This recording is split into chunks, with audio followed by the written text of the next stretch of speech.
during those injured times, or when we're depressed, or when we're massively spending energy on healing and we don't have it to digest, our sleep is changing, we're all these things. You have to be able to evolve or devolve the input to fit who you are. That's another reason classes don't work, because the class would have to be, hey, who is everybody today?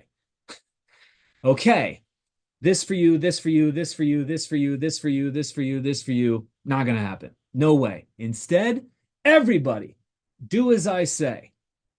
That's like eating at a buffet all the time, and you sit there and they bring you every single thing that they have there, and you are going to eat it and you're not going to leave. You're not going to be real nourished. And that's the problem with some of those group orientated things, right? Um, okay. So there's different populations. You are all the populations. You are all the versions of human, right? And they're all perfect.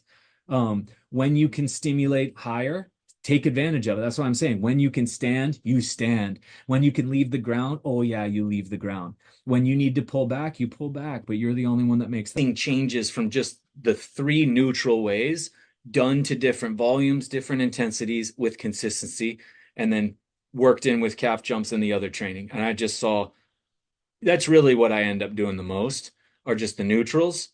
And then life asked me to combo the neutrals into this sequence that is looking up at a bird or getting underneath the car and looking like all these positions you would do in laying in bed. You'd probably be 50 to 300 is a really good place to be when you can just do this all of a sudden, right? And then you'll see 250 to 300, you'll be able to do, you can kind of get into this flow where you're executing without fatigue and you're just bam. And you don't even, it doesn't drain you. It's a whole other world in training. So just some food for thought there. All right, going 5 minutes. Boom, boom, boom.